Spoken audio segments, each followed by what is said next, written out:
إياك نعبد وإياك نستعين.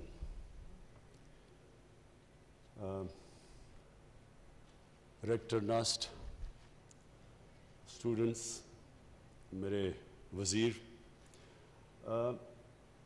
میں سب سے پہلے تو اپنی خوشی کا اظہار کرنا چاہتا ہوں کہ میرے دسمبر میں آنے سے اور اب تک ایک کم از کم نسٹ نے وہ چیز پروڈیوس کی جو بڑی بنیادی چیز ہے.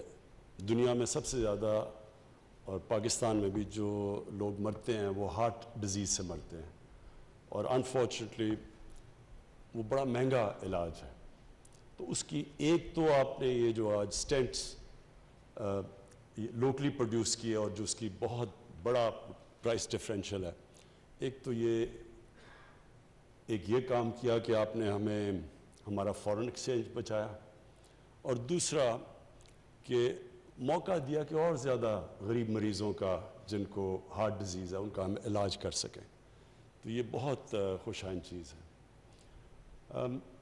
میں دو چیزیں پہلے کہنا چاہتا ہوں اور اسٹوڈنٹس آپ سے اس کے بعد جو میں آپ سے جو بات کرنا چاہتا ہوں ہیومن پوٹینشیل پہ، یہ سب کچھ ریلیٹڈ ہے. جو پرابلم پاکستان کا سب سے بڑا پرابلم میں فیس کرتا ہوں وہ ایک مائنڈ سیٹ ہے. تبدیلی پہلے ذہن کے اندر تبدیلی آتی ہے، پھر زمین پہ آتی ہے. ہمارا جو مائنڈ سیٹ جب سے یہ 2 سال میں دیکھ رہا ہوں، جو ہمارے گورنمنٹ کے ادارے بن چکے ہیں، جس طرح ہماری گورنمنٹ فنکشن کرتی ہے، وہ ایک بالکل کوئی کنیکشن نہیں ہے کہ پاکستان نے جانا کس طرف ہے، گورنمنٹ کا کیا رول ہے، گورنمنٹ کے ڈفرینٹ اداروں کا آپس میں کیا کوآرڈینیشن ہونی چاہیے. یہ سب کچھ فریکچر ہو چکا ہے. اور اس کی سب سے بڑی وجہ یہ ہے کہ جو ایک نیشن اپنا ویژن طے کرتی ہے کہ ہم نے جانا کدھر ہے، وہ ویژن بلر ہو چکا ہے، اس میں کلیئرٹی نہیں ہے. اور جب اس میں کلیئرٹی نہ ہو تو جو پھر ایک گورنمنٹ کے ادارے ہیں ان کے اندر بھی پھر کلیئرٹی نہیں رہتی. دیکھیں سب سے بڑا پرابلم ہمارا اس وقت کیا ہے، جو اگر میں ایک پرابلم بتاؤں جو سب سے بڑا ہمارا پرابلم یہ ہے کہ کبھی بھی کوئی ملک آگے بڑھ ہی نہیں سکتا جس کی جب 2 سال پہلے ہمیں گورنمنٹ ملی تو $60 ارب کی اس کی امپورٹس ہوں اور اس کی ایکسپورٹس $20 ارب کی ہوں، اور $20 ارب بھی $25 ارب سے $20 ارب پہ آئی ہو، یعنی امپورٹ کم ہو گئی، ایکسپورٹ کم ہو گئی ہو پہلے سے. کوئی دنیا میں ملک ترقی نہیں کر سکتا کیونکہ آپ کی ویلتھ جنریشن ہی نہیں ہوتی. جب آپ کے ملک سے زیادہ ڈالرز باہر جا رہے ہوں اور ملک میں کم ڈالرز اندر آ رہے ہوں تو ملک کبھی خوشحال ہو ہی نہیں سکتا. ہر تھوڑی دیر کے بعد ہمیں آئی ایم ایف کے پاس چلے جانا پڑتا ہے. کیوں آئی ایم ایف کے پاس جاتے ہیں؟ کہ ہمارے پاس ڈالر کی کمی ہو جاتی ہے، ہمارے ریزروز ختم ہو جاتے ہیں. ریزروز نے ختم ہونا ہی ہے جبکہ آپ $40 ارب ٹریڈ گیپ جس ملک میں ہو، وہ پریشر تو ریزروز پہ پڑے گا، فورن ایکسچینج ریزروز پہ. جب ریزروز کم ہوں گے روپیہ گرنا شروع ہو جائے گا. جب روپیہ گرے گا تو مہنگائی آئے گی، کیونکہ ساری چیزیں جو ہم امپورٹ کرتے ہیں، تیل ہے، جو گیس، جو بنیادی جو پھر ٹرانسپورٹ میں جاتی ہیں، جو بجلی بنانے میں جاتی ہیں، سب مہنگی ہو جاتی ہیں. پام آئل امپورٹ کرتے ہیں ہم، گھی مہنگا ہو جاتا ہے، دالیں آج کل امپورٹ، وہ سب مہنگی. جب آپ کا روپیہ گرتا ہے تو وہ ملک غریب ہوتا جاتا ہے.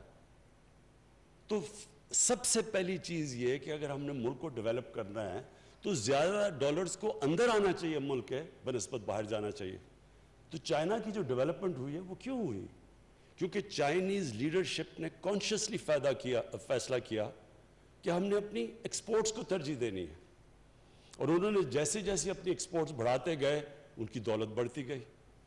اور انہوں نے ایک گورنمنٹ، پھر ساری جو گورنمنٹ تھی اس ساری گورنمنٹ کا کام تھا ایکسپورٹس بڑھانا، اپنے اندر ملک میں زیادہ ڈالرز لے کے آنے. جب ترکی میں پرائم منسٹر اردوغان آئے، تب پرائم منسٹر تھے، تو ترکی کا بالکل ہمارا حال تھا.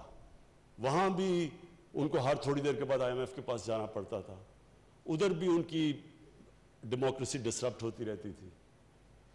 تو پرائم منسٹر اردوغان نے جو ترکی کی تبدیلی لے کے آئے, انہوں نے پلان کر کے اپنی ایکسپورٹس بڑھائیں, سارے ملک کو لگایا کہ بار بار انہوں نے کہا کہ ہماری, میں نے خود ان کی تقریریں سنی کہ ہماری 3 ٹاپ پرائیورٹیز ہیں, ایکسپورٹس ایکسپورٹس اور ایکسپورٹس. تو ہم نے تو کبھی کسی سے یہ نہیں سنا کہ آج اگر ہمارا وہ ملک جو سب سے 60s کے اندر ایکچولی ہماری ایکسپورٹس بڑھ رہی تھی, 60s کے اندر پاکستان کا ڈائریکشن ٹھیک تھا, انڈسٹریلائز ہو رہا تھا پاکستان, لیکن 70s کے اندر ایک ڈفرینٹ مائنڈ سیٹ آ گیا, وہ بھی کنفیوز مائنڈ سیٹ کہ سوشلزم, اسلامک سوشلزم, اس کے اندر انہوں نے 22 فیملیز کا نام لے لیا کہ جی ساری دولت 22 فیملیز کے پاس چلی گئی ہے. تو اس کا مقصد یہ ہونا چاہیے تھا کہ 22 فیملیز سے ری ڈسٹریبیوشن کرواتے ہیں, اس کا جو بھی پروفیٹیرنگ کو ختم کر کے پروفٹ میکنگ کو اٹریکٹیو کرتے تاکہ اور انویسٹر آتے, 22 کی جگہ اور فیملیز ہو جاتی, لیکن وہ پیسہ جو ان سے ویلتھ کریشن ہوتی وہ پھر نیچے جاتی, تو نیچے سے لوگوں کو اوپر اٹھاتے, جو چائنا نے کیا. بدقسمتی سے وہ مائنڈ سیٹ آ گیا, نیشنلائزیشن آ گئی, ہماری جو ساری انڈسٹریلائز ہو رہا تھا پاکستان اس کو چوک کر دیا, اور آج تک پاکستان اس مائنڈ سیٹ سے نہیں نکلا. تو یہ جو آپ نے, یہ ایک بڑا اچھا سٹیپ ہے کہ ہم نے فیصلہ کیا کہ ہم اپنے سٹینڈز بنائیں گے. ہم ان دنیا میں کم ملک ہیں جو کہ اپنے آپ سٹینڈز بنا رہے ہیں, اور ایکچولی جو ملک نیوکلیئر ٹیکنالوجی ڈیولپ کر سکے تو اس کے لیے تو اور بہت چیزیں آسان ہونی چاہیے تھی, لیکن یہ فریکچر تھا. ہماری ڈیفنس پروڈکشن کئی دفعہ ایک جو نیوکلیئر ٹیکنالوجی ڈیولپ کر رہی تھی اس کی کوئی پرائیویٹ سیکٹر سے کنیکشن نہیں تھی. امریکہ کے اندر جو ساری گروتھ ہوئی ہے پرائیویٹ سیکٹر میں وہ کنیکٹ ہوئی ہے ان کی ڈیفنس پروڈکشن سے, اور ملے ہوئے ہیں وہ اکٹھے, تو وہ پاس آن کرتے ہیں ایک دوسرے سے, گین کرتے ہیں. تو ہمارا کوئی کنیکشن نہیں تھا. پھر دوسرا کہ جو انڈسٹری کی اور جو ایکیڈیمیا کی جو لنکیجز تھی وہ بھی نہیں تھی, کیونکہ ساری دنیا میں یہ کنیکٹڈ ہوتے ہیں. آکسفورڈ یونیورسٹی میں انڈسٹریز کنیکٹڈ ہوتی ہیں ویریس کالجز سے اور فیکلٹیز سے, اور اسی طرح پھر وہ دونوں ایک دوسرے کو بینیفٹ کرتی ہیں. یہاں ہم گریجویٹس پروڈیوس کرتے ہیں, وہ بیچارے بے روزگار پھر رہے ہوتے ہیں کیونکہ کنیکشن ہی نہیں ہے ان کا انڈسٹری کے ساتھ یا جو پاکستان کی نیڈز ہیں. تو یہ بھی دوسری چیز بہت صحیح ڈائریکشن کے اوپر آپ نکل گئے ہیں, کیونکہ جس طرح فواد چودھری نے کہا, اصل چیز تو ایک ملک کبھی بھی صرف کاٹن بیچ کے, یا جس طرح ملیشیا ایک وقت پہ پرائمری پروڈکٹس ربر اور ٹن بیچ رہا تھا, اس سے تو کبھی وہ ایک قوم نہیں اوپر جا سکتی. قوم تو جب ویلیو ایڈ کرتی ہے اپنے پروڈکٹس پہ تو تب اوپر جاتی ہے. تو چھوٹا سا سنگاپور اگر اس کی 300 ارب ڈالر سے زیادہ ایکسپورٹس ہیں اور ہم 22 کروڑ کے لوگ اور ہماری 25 ارب ڈالر کی اگر ایکسپورٹس بھی ہیں, تو اس میں ایک بڑا غلط ڈائریکشن پہ پاکستان نکلا ہوا تھا. تو اب یہ اس کو ڈائریکشن کو ٹھیک کرنا ہے اور مائنڈ سیٹ کو ٹھیک کرنا ہے. جو ہمیں چیلنج آ رہا ہے گورنمنٹ ڈپارٹمنٹس کو بتانا ہے کہ آپ کا کام ہے کہ اس ڈائریکشن پہ جو بھی ایکسپورٹ انڈسٹری, جو بھی ایکسپورٹس کی طرف جا رہا ہے, جو انڈسٹریلائز پاکستان کو کرنا چاہتا ہے, ویلتھ کریشن کی طرف جاتا ہے, ساری گورنمنٹ ڈپارٹمنٹس کو اس کی مدد کرنی چاہیے. ایف پی آر کو مدد کرنی چاہیے. جو باقی ہماری جتنے بھی جس کو ریڈ ٹیپ کہتے ہیں, وہ بجائے ان کی مدد کرنے کے رکاوٹیں ڈال دیتے ہیں ان کے راستے میں, کیونکہ مائنڈ سیٹ ابھی تک وہی سوشلسٹ مائنڈ سیٹ ہے کہ پروفٹ میکنگ کو کرائم سمجھا جاتا ہے. وہ 70s میں مجھے ابھی بھی یاد ہے کہ جو 70s کے پولیٹیشنز تھے ان میں ایک ہمارے ساتھ بھی آئے, ہم نے جب پارٹی شروع کی تو مجھے وہ یاد ہے, وہ اپنی تقریر شروع ہی کرتے تھے جاگیردار کو پہلے برا بھلا اور اس کے بعد سرمایہ کار کو برا بھلا. تو اگر سرمایہ کاری نہیں ہوگی, انویسٹمنٹ نہیں ہوگی, تو ملک آگے کیسے بڑھے گا, ویلتھ کریشن کیسے ہوگی. جو ہمارا گورنمنٹ کی جو ہم کوشش کر رہے ہیں, آپ مائنڈ سیٹ چینج کر رہے ہیں کہ ویلتھ کریشن, ایک ملک کے اندر انویسٹمنٹ ہو, بزنس چلے, باہر سے لوگ آئیں. جو ہمارے سب سے بڑا پاکستان کا ساسا اوورسیز پاکستانی ہے. لوگ اس چیز کو سمجھتے نہیں ہیں کیونکہ لوگوں کا انٹریکشن ان سے نہیں ہے. میرا سب سے پرانا انٹریکشن اوورسیز پاکستانی سے. جب میں کرکٹ کھیلتا تھا تب میں جب دنیا میں جاتا تھا تو پاکستانی آتے تھے جو وہاں باہر بیچارے, وہ سب سے زیادہ پیٹریوٹک پاکستانی ہے. وہ جب باہر جاتا ہے ملک, جب باہر کے معاشرے میں جب وہ رہتا ہے تو اس کو اپنے ملک کی زیادہ قدر ہو جاتی ہے. اور خاص طور پہ اب جو اسلاموفوبیا ہے باہر, ان کو تو اور زیادہ قدر ہے پاکستان کی. ہم تو وہ خوش قسمت ملک ہیں, اگر ہم اپنی انوائرمنٹ ٹھیک کر دیں, اگر ہم ریسیپٹیو ہو جائیں, تو سب سے زیادہ اس ملک کو جو بینیفٹ کرے گا وہ اوورسیز پاکستانیز ہیں. ان کا سکلز ہیں, ان کے پاس ہر چیز میں ایکسپرٹیز بیٹھی ہوئی ہے باہر, زبردست انٹرپرینرز باہر بیٹھے ہوئے ہیں, ہر ایریا میں پروفیشنلز بیٹھے ہوئے ہیں. ہم نے صرف ایک ملک میں ماحول پیدا کرنا ہے تاکہ وہ واپس آئے. اور بدقسمتی سے جب ہماری گورنمنٹ شروع میں آئی تو مجھے بڑی افسوس ہوا کہ ہم وہ ماحول نہیں پیدا کر پائے. ایک دم آ گیا کہ جی یہ ڈیول نیشنل ہے, یہ تو جس طرح کوئی غدار ہو گیا. بھئی وہ ڈیول نیشنل کیوں بنا ہے؟ کیونکہ پاکستان کا بدقسمتی سے ہم نے اپنی فورن پالیسی اتنی بری طرح کنڈکٹ کی, ہمارا امیج اتنا برا تھا کہ ہر پاسپورٹ ٹریول کرنا مشکل ہو گیا تھا. تو ہم ان کو اس چیز پہ یہ نہ سمجھے, وہ لوگ ترستے ہیں پاکستان کے لیے, اور ان کے لیے صرف ہم نے ان کے لیے ہم نے صرف ایک انوائرمنٹ کریٹ کر دی ہے. اور جو ان کے پاس کیپٹل ہے, جو انویسٹمنٹ ہے, کسی کو یہاں اندازہ نہیں ہے کہ جس طرح کی وہ انویسٹمنٹ کر سکتے ہیں اس ملک کے اندر. اس کے بعد ہماری جو لنکیج ہے چائنا کے ساتھ, وہ ہمارے لیے بہت بڑی, اس ملک کے لیے بہت بڑا ایسٹ ہے. لیکن نمبر 1 ہمارا ایسٹ اوورسیز پاکستانی ہے. اور اس کے لیے پھر سے میں کہتا ہوں کہ ساری گورنمنٹ ڈپارٹمنٹس کو ہم جو اب کوشش کر رہے ہیں مائنڈ سیٹ چینج کرنے کا, کہ جب تک ہم اس ملک میں اپنی ایکسپورٹس بڑھائیں گے نہیں, جب تک کہ ہم یہ جو سٹینڈس امپورٹ سبسٹیوشن نہیں کریں گے, اپنے ڈالرز نہیں بچائیں گے, جب تک ہمارے پاس ایک ڈالر کا سرپلس نہیں ہوگا, ہم تو پھر اسی وشس سائیکل میں ہر تیسرے سال کے بعد IMF کے پاس جانا پڑے گا, کیونکہ ہماری امبیلنس ہو جائے گا, ٹریڈ امبیلنس یا کرنٹ اکاؤنٹ امبیلنس. اچھا جی, میں آپ کیونکہ مجھے موقع کم ملتا ہے آج کل اسٹوڈنٹ سے بات کرنے کا, تو یہ بڑا ضروری ہے میں آپ سے جو اپنا یہ ایکسپیرئنس شیئر کروں, کیونکہ میرے پاس شاید وہ ایکسپیرئنس ہے جو دنیا میں بڑے کم, پاکستانیوں میں بہت کم لوگوں میں ہے, کہ دونوں ایک پاکستان کا ایکسپیرئنس اور ایک پھر میں نے بڑی ایک طویل عرصہ گزارا مغربی معاشرے میں, اور اس کو بڑا کلوزلی اندر سے اس کو آبزرو کیا. اور پھر میری ایکسپیرئنس اسپورٹس مین کا علیحدہ, پھر ایک پورا ایک ادارہ بنانا, اسکریچ سے کھڑا کرنا پورا ہاسپٹل, اور اس کے لیے جو فنڈ ریزنگ, اور وہ ایک اور ایکسپیرئنس تھا. اور پھر تیسرا پالیٹکس میں ایکسپیرئنس, جو کہ سب سے یونیک ایکسپیرئنس تھا, کہ ایک اپنی پارٹی بنا کے اور یہاں پہنچنا. تو جو میں آپ کو اپنے ایکسپیرئنس سے جو سب سے امپورٹنٹ چیز آپ کے لیے جو میں آپ کو ایک لیسن دینا چاہتا ہوں, جو آپ کے لیے بڑا کام آئے گا, وہ سب سے امپورٹنٹ چیز یہ ہے کہ انسانوں کو اللہ نے جب اشرف المخلوقات بنایا تو ایک چیز سمجھ جائیں کہ انسان کے پاس وہ پوٹینشل ہے جو کسی اور اللہ کی مخلوق کے پاس نہیں ہے. جب اللہ نے فرشتوں کو کہا کہ انسان کے سامنے جھکو, تو وہ بڑا ریلیونٹ آپ کے لیے سمجھنا ہے کہ اللہ نے جب شیطان نے نہیں جھکا تو اللہ نے تب کہا کہ میں نے ان کو وہ پاور دی ہے جو تمہیں بھی نہیں دی, جو وہ نالج دی ہے. نالج پاور ہوتی ہے. تو یہ پرابلم ہمارا یہ ہوتا ہے کہ ہم اپنے پوٹینشل کو پہچانتے نہیں ہیں, ہم اپنے آپ کو انڈر سیل کرتے ہیں, ہم اپنی جو ویژن ہے جو زندگی کی اس کو اتنی محدود کر لیتے ہیں کہ اپنا ہی پوٹینشل کو کیپ کر دیتے ہیں, ہم اپنے اوپر لمیٹیشنز لگا دیتے ہیں.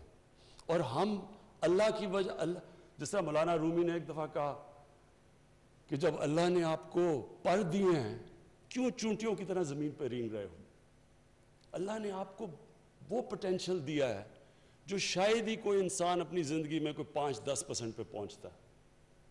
تو امپورٹنٹ چیز یہ ہے کہ یہ آپ نے پوٹینشیل کو کیسے ریئلائز کرنا ہے، کیسے آپ نے اپنے پورے جو اللہ نے آپ کو صلاحیتیں دی ان پہ کیسے پہنچنا ہے۔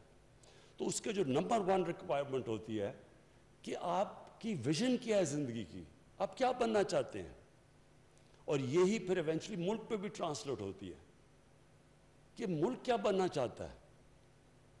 کیا وہ کسی نے کہا جی ایشین ٹائیگر بننا چاہتے ہیں؟ ایشین ٹائیگر تو کوئی ایک ویژن نہیں ہونی چاہیے ملک کی۔ تو ڈیفائن کریں پہلے کہ آپ ایک انسان کیا بننا چاہتا ہے، اور جب آپ یہ فیصلہ کرتے ہیں کہ آپ کیا بننا چاہتے ہیں، وہ ڈیفائن کرے گا کہ آپ کا پوٹینشیل کیا ہے۔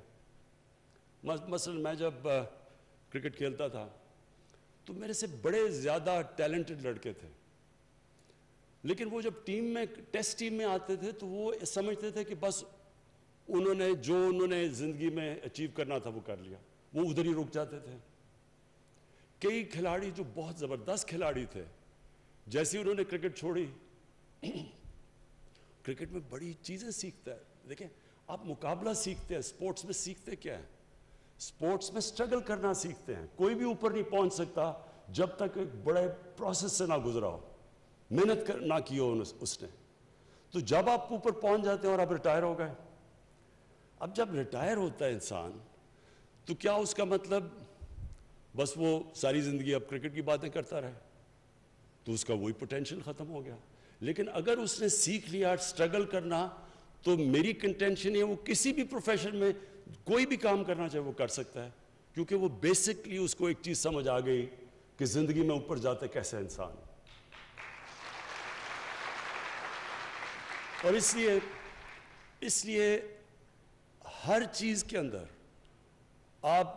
آپ خود ڈیفائن کر سکتے ہیں کہ میں کیا بننا چاہتا ہوں۔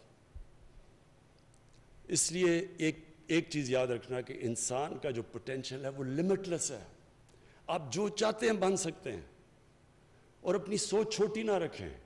جو سب سے چھوٹی سوچ ہوتی ہے، جو ویژن ہوتی ہے، وہ پیسہ بنانا ہے۔ میں اپنی زندگی میں بڑے قابل، اپنی یونیورسٹی میں بھی ملا، ایچ ایس این میں بھی بڑے قابل لڑکے تھے، لیکن وہ کیوں زیادہ اوپر نہیں گئے؟ مطمئن ہو گئے مٹیریل کمفرٹ سے۔ جو مٹیریلزم جس کی صرف ویژن یہ اس پہ رک جاتی ہے کہ میں نے پیسہ بنانا ہے، میں نے کمفرٹ کرنا ہے، یہ بڑی چھوٹی ویژن ہوتی ہے۔ جو میرا نچوڑ ہے زندگی کا وہ یہ کہ ساری زندگی کا فلسفہ نماز کے اندر اس چیز پہ آ جاتا ہے جو آپ اللہ سے مانگتے ہیں کہ اللہ مجھے ان کے راستے پہ لگا جن کو تو نے نعمتیں بخشیں، ان کے نہیں جو غلط راستے اپنی تباہی کے راستے پہ چلے گئے۔ یہ جو اللہ کہتا ہے نا 5 وقت نماز پڑھو، یہ بھی بائی دا وے میں نے بڑی لیٹ اپنی زندگی میں اس چیز کو سمجھا۔ یہ ہے زندگی کا آپ کا فلسفہ، کیونکہ جب آپ اس کے اوپر غور کریں گے تو کس کو اللہ نے نعمتیں بخشی؟ اپنے پیغمبروں کو، سب سے زیادہ جو ان کے حبیب تھے نبی صلی اللہ علیہ وسلم، ان کو نعمتیں بخشی۔ تو کیا ان کی زندگی آسان تھی؟ کمفرٹیبل زندگی تھی؟ بڑی مشکل زندگی تھی۔ جیسے ہی اللہ نے ان کو کہا کہ پیغام دو دنیا میں جا کے، تو جیسے ہی وہ اللہ کے پیغمبر بنے ان کی زندگی تو مشکل ہوتی گئی۔ تو کیا ہم وہ مشکل زندگی مانگ رہے ہیں؟ وہ ہے، اور اس کے اندر جو دوسری چیز اب آتی ہے کہ ہم سب کیا چاہتے ہیں زندگی میں؟ خوشی چاہتے ہیں نا۔ ہم جو بھی چیز ہم سمجھتے ہیں پیسہ بنائیں گے تو ہمیں خوشی مل جائے گی، ہم سمجھتے ہیں کہ شادی ہوگی، بچے ہوں گے، خوشی مل جائے گی، ہم خوشی ڈھونڈ رہے ہوتے ہیں نا۔ تو یہ کیوں اللہ نے کہا ہے کہ ہم صرف ایک چیز مانگے نماز میں، ان کے راستے پہ لگاؤ جن کو تو نے نعمتیں بخشی؟ تو ان سارے پیغمبروں کے بڑے مشکل راستے تھے، اور سب سے بڑے جو اللہ نے سب سے زیادہ جو اللہ کے سب سے قریب تھے انسان، ان کی تو آپ زندگی پڑھ لیں، جو 23 سال تھے نبوت کے بعد، وہ بڑے مشکل تھے ان کے لیے۔ لیکن اس سے کیا چیز اور سامنے آتی ہے کہ ہم جو خوشی ڈھونڈتے ہیں، ہم ڈھونڈتے ہیں جسمانی خوشیوں کے اوپر، پیسے سے اور جو بھی نشے سے، یہ ساری عارضی پلیجر سیکنگ کو ہم کنفیوز کر دیتے ہیں خوشی سے۔ خوشی آتی ہے جب آپ کی روح خوش ہوتی ہے۔ روح آپ کی تب خوش ہوتی ہے، روح کنیکٹڈ ہے اللہ کے ساتھ، اس لیے روح آپ کی تب خوش ہوتی ہے جب اس راستے پہ چلیں جن کو اللہ نے نعمتیں بخشی۔ یہ ایکچولی میری ساری زندگی کا یہ تجربہ یہ ہے کہ ہم ڈھونڈتے ہیں خوشی غلط جگہ۔ ہم جب شروع میں یہاں فلمیں دیکھتے تھے، ویسٹرن فلمیں، جب میں پہلی دفعہ انگلینڈ گیا تو ہماری عجیب عجیب کانسیپٹ تھے خوشی کے، کہ خوشی کیا ہے، یاٹ پہ جا رہے ہیں سمندر میں، یہ بڑی خوشی ہے جناب، بیچ پہ وہ ہم تو یہ دیکھتے تھے نا، ہم نے تو فلموں میں دیکھا ہوتا۔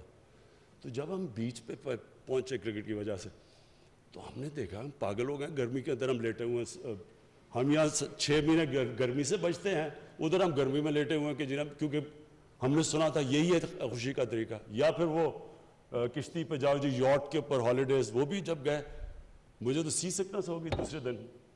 تو ہم خوشی جو سمجھتے ہیں کہ جدھر خوشی ہے ادھر نہیں ہے، خوشی آپ کو ملتی ہے جب آپ کی روح خوش ہوتی ہے۔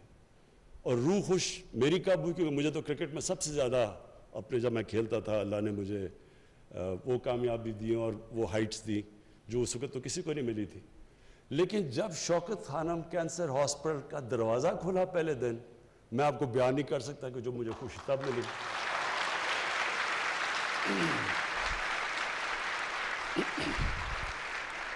کہنے کا میرا مقصد یہ ہے کہ دیکھیں خوشی اللہ دیتا ہے، کیونکہ آپ کی روح جب خوش ہوتی ہے اس کا مطلب آپ صحیح راستے پہ ہیں۔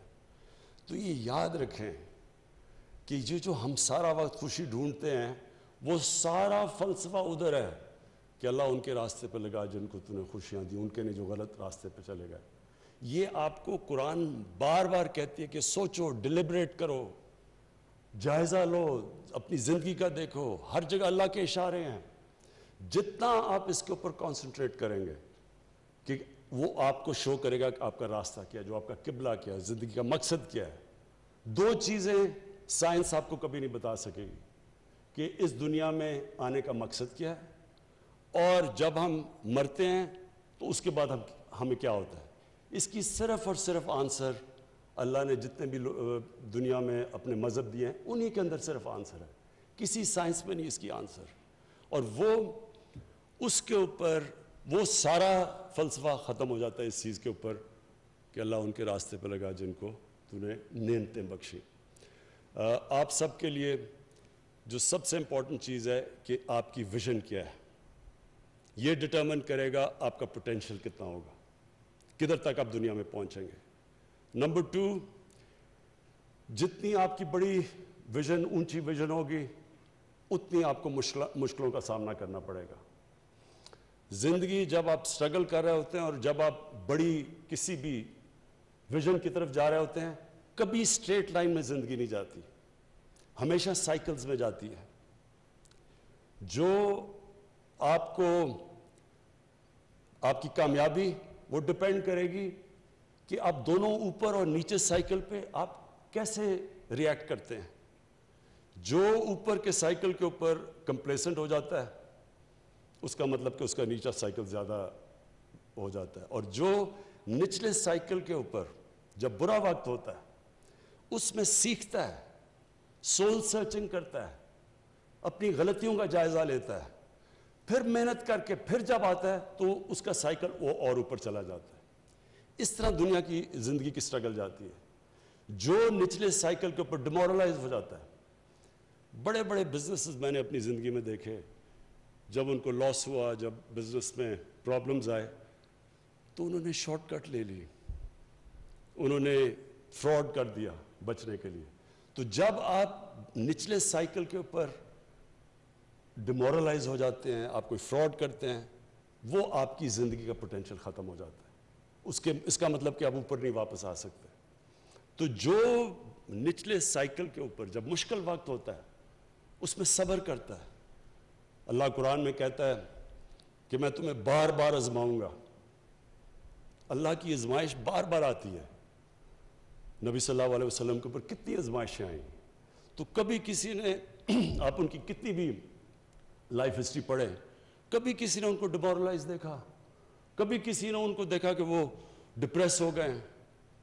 وہ ہر آزمائش کو لیتے تھے اللہ کی طرف سے، اور پھر جو مقام اللہ نے ان کو دیا، تو کسی نے بھی، آپ چاہے اسلام کے آپ مسلمان ہیں یا نہیں، دنیا کی تاریخ میں کسی انسان کو وہ مقام ملا نہیں، نہ مل سکتا ہے جو نبی صلی اللہ علیہ وسلم کو ملا. اور اس کی وجہ ہے، اور اسی لیے قرآن کے اندر ہمیں کہا گیا کہ ان کی زندگی سے سیکھو، ان کی سنت پہ چلو. یہ بھی بڑا امپورٹنٹ ہے آپ کے لیے سمجھنا. میں نے کئی دفعہ لوگوں سے بات کرتا ہوں اس چیز کی، تو لوگ مجھے کہتے ہیں کہ جی وہ تو اللہ کے پیغمبر تھے، تو ہم ان کی زندگی کیسے ہم ان کو کیسے فالو کر سکتے ہیں؟ قرآن نے اس لیے ہمیں کہا ہے، اللہ کو نہیں پتا وہ ان کے پیغمبر تھے، لیکن اللہ نے ہمیں کہا ہے کہ ان کی زندگی پہ چلو، ان کی زندگی سے سیکھو، ان کی سنت پہ چلو. مطلب اس کا یہ ہے کہ اگر آپ نے اوپر جانا ہے تو ان کی زندگی سے سیکھو، کیونکہ وہ ایک رول ماڈل ہے، ان کو اپنا رول ماڈل بناؤ. ہم ان کو صرف یعنی جو نیگیٹو سائڈ ہے سیکولرزم کی، ہم یہ کیا کر دیتے ہیں کہ اس کو دین کے اندر ساری نبی صلی اللہ علیہ وسلم کی زندگی اور قرآن کو دین کی طرف کر دیتے ہیں، اپنی زندگی کو علیحدہ کر دیتے ہیں. یہ ہمارا سب سے بڑا پرابلم ہے. وہ ہماری ڈیلی زندگی کے اندر لیسنز آتے ہیں. جتنی آپ ان کی زندگی اسٹڈی کریں گے، آپ کو ہر وقت زندگی کے اندر وہ ڈائلیماز ہوں گے. 5 وقت کی نماز کیوں ہے؟ کیونکہ دن میں، مجھے کئی دفعہ دن میں کتنی دفعہ ہوتا ہے کہ 2 راستے آ جاتے ہیں، اس راستے پہ جانا ہے یا اس راستے پہ جانا ہے. کئی دفعہ آپ کو یہ پرابلم، آپ کو ہر وقت جتنی آپ اسٹرگل کرتے رہیں گے، آپ کے سامنے 2 راستے آ جائیں گے. اور وہی ہوتا ہے آپ کی کامیابی یا آپ کی فیلئر کے راستے. وہی ہے کہ ان کے راستے جن کو نعمتیں بخشی، یا وہ راستے پہ چلے جاؤ جو آپ کی تباہی کا راستہ ہے. اور پھر ایک قرآن کی آیت ہے کہ کئی چیزوں کو جو آپ اچھا سمجھتے ہیں وہ آپ کے لیے بری ہیں، اور جن کو آپ برا سمجھتے ہیں آپ کے لیے اچھی ہیں. اس پہ بھی جب آپ غور کریں گے تو آپ سمجھیں گے کہ ہمارے سامنے ہمیشہ ٹیمپٹیشن ہوتی ہے آسان راستہ لے لو. کئی دفعہ ٹیمپٹیشن آتی ہے کہ کون سٹرگل کرے سارا وقت، صبح اٹھو وہ سارے ڈاکو کٹھے ہو کے کبھی کچھ کریں کبھی کریں. آسان راستہ لے لو، کمپرومائز کر دو، ان کو معاف کر دو، ان کو NRO دے دو. آسان راستہ ہے، زندگی آسان ہو جائے گی، چپ کر کے آرام سے ہم بھی پارلیمنٹ میں تقریریں کریں گے، 3 سال گزر جائیں گے. لیکن یہ تباہی کا راستہ ہے. یہ یاد رکھیں کہ جو آپ کی بہتری کا راستہ ہے وہ ہمیشہ آسان نہیں ہوتا. اس میں بڑے فیصلے کرنے پڑتے ہیں، مشکل فیصلے کرنے پڑتے ہیں، اور وہی مشکل فیصلے آپ کو اوپر لے کے جاتے ہیں. تو آپ کو اللہ نے بڑی زبردست اپرچونٹی دی ہے. نسٹ کی جو بھی ریکٹر صاحب آپ نے باتیں کی، مجھے بڑی خوشی ہوتی ہے کہ ہماری ایک یونیورسٹی کوالٹی کی یونیورسٹی بن رہی ہے، اور اتنے تھوڑے ٹائم میں، کیونکہ 29 سال 30 سال تو کوئی زندگی نہیں ہے یونیورسٹی کی. اس کے اندر ایک ماشاءاللہ آپ کی سٹینڈرڈز آ رہی ہیں، آپ نئی چیزیں کر رہے ہیں، آپ ہوپ دے رہے ہیں ملک کو. آپ کو دیکھتے دیکھتے اب اور بھی یونیورسٹیز کوشش کریں گی، ان کی بھی لنکیجز انشاءاللہ ہم کریں گے انڈسٹری کے ساتھ، تاکہ وہ بھی محنت کریں اور وہ بھی اپنے ڈیولپ کریں، نئی چیزیں کریں. تو آپ ایک راستہ بھی دے رہے ہیں باقی ایکیڈیمک انسٹیٹیوشنز کو، اور مجھے یہ بڑی خوشی ہے. مجھے یہ بڑی خوشی ہے کہ یہ آپ یہ ٹریل بلیز کر رہے ہیں باقی ایکیڈیمک انسٹیٹیوشنز کے لیے. اور میں آپ کو یہ ایشور کرتا ہوں کہ ہماری گورنمنٹ پوری آپ کی سپورٹ کرے گی، ساری ہائر ایجوکیشن کی، نالج اکانومی کی، بلکہ ایجوکیشن کی ہم پوری سپورٹ کریں گے. ہمارا جیسی ہمارے، اور انشاءاللہ ملک صحیح راستے پہ نکلا ہوا ہے، جیسے ہمارے فائنینشیل حالات بہتر ہوتے جائیں گے، جو ہم ویلتھ کریٹ کرنے کی کوشش کر رہے ہیں، جیسی ہماری ملک میں ویلتھ کریشن ہوگی، تو نمبر 1 پرائیورٹی ہماری ہوگی نالج اکانومی کی طرف. اپنے ایجوکیشن کے اوپر، ہائر ایجوکیشن پہ، ریسرچ پہ ہم میکسیمم اپنی توجہ دیں، تاکہ وہ اتنا بڑا ہمارا پوٹینشیل ہے. ہمارا 2nd ینگسٹ پاپولیشن ہے، انٹرپرائزنگ لوگ ہیں ہمیں اگر ایکسپرٹیز چاہیے تو ہمارے اوورسیز پاکستانیز بیٹھے ہوئے ہیں، ہر قسم کی ہم ایکسپرٹیز اٹریکٹ کر سکتے ہیں واپس پاکستان میں. ہم نے جب شوکت خانم کینسر ہاسپٹل بنانے شروع کیا تو سب نے مجھے کہا نہیں بن سکتا، کیونکہ انہوں نے کہا ایک اسپیشلسٹ کینسر ہاسپٹل کے لیے آپ کو ایکسپرٹیز چاہیے، پاکستان میں نہیں ہے. جس طرح مڈل ایسٹ کے اندر جتنے بھی کینسر ہاسپٹلز ہیں ان کے اندر ایکسپرٹیز ساری باہر سے دنیا فورنرز آ کے کام کرتے ہیں، لیکن ہم کیوں بنا سکے؟ کیونکہ ہمارے پاس باہر ہر قسم کے ایکسپرٹس بیٹھے تھے، ڈاکٹرز بیٹھے تھے. جیسے ہم نے ان کو انوائرمنٹ دی وہ پاکستان آ گئے اور انہوں نے وہ ایک کامیاب ہاسپٹل چلا دیا، جو کہ آج دونوں شوکت خانم کو ایک انٹرنیشنل ایکریڈیٹیشن ہے جوائنٹ کمیشن انٹرنیشنل کی، یہ دنیا میں سرٹیفائی کرتے ہیں ہاسپٹلس کی کوالٹی. تو 4 پاکستان میں ہاسپٹلز ہیں جو جوائنٹ کمیشن انٹرنیشنل کے سرٹیفائڈ ہیں، 2 ان میں سے شوکت خانم لاہور اور پشاور ہے.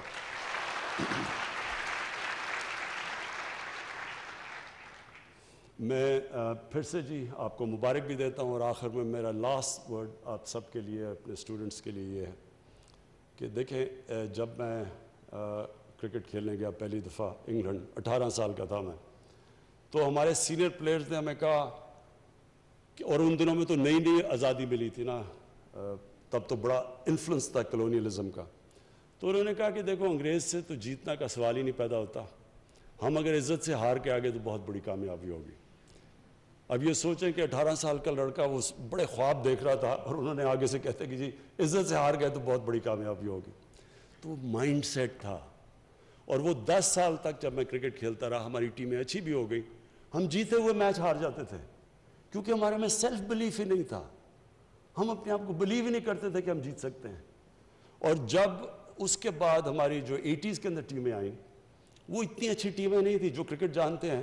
70s میں ہماری زیادہ کوالٹی کے پلیئرز تھے 80s کے بنسبت، لیکن وہ ٹیم اس لیے جیتنا شروع ہو گئی، اس کا مائنڈ سیٹ چینج ہو گیا، سیلف بلیف آ گیا کہ ہم جیت سکتے ہیں. اسی طرح پاکستان میں ہمیں ایک سیلف بلیف چاہیے کہ ہم سب کچھ پروڈیوس کر سکتے ہیں، ہمارے میں ابیلٹی ہے، ٹیلنٹ ہے، سب کچھ ہے، لیکن سیلف بلیف نہیں ہے. اور سیلف بلیف آپ کے انڈیویجولز کے لیے سٹرگل سے آتی ہے. جب آپ ایک نچلے سائیکل سے پھر اوپر اٹھتے ہیں، آپ کے اندر کانفیڈنس آ جاتا ہے کہ میں مقابلہ کر سکتا ہوں مشکل وقت کا. جیسے جیسے آپ یہ سائیکل سے اوپر جاتے جاتے ہیں، آپ میں ایونچولی سیلف بلیف آ جاتی ہے. سیلف بلیف یہ ہوتی ہے کہ جو بھی مشکل آئے گی میں اس کا مقابلہ کر سکتا ہوں.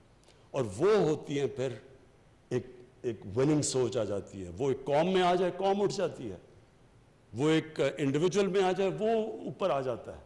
یہ جو ایک کرکٹ ٹیم میں آ جائے اس کو کوئی ہرا نہیں سکتا جب اس اپنے آپ اندر بلیو کرنا شروع کرتی ہے. یہ ہماری کوشش ہے کہ پاکستانیوں کا مائنڈ سیٹ چینج کریں، کہ اپنے اندر بلیو کریں کہ کوئی بھی ہم دنیا کا کوئی بھی ہمارے سامنے آئے ہم سب کا مقابلہ کر سکتے ہیں. بہت بہت شکریہ.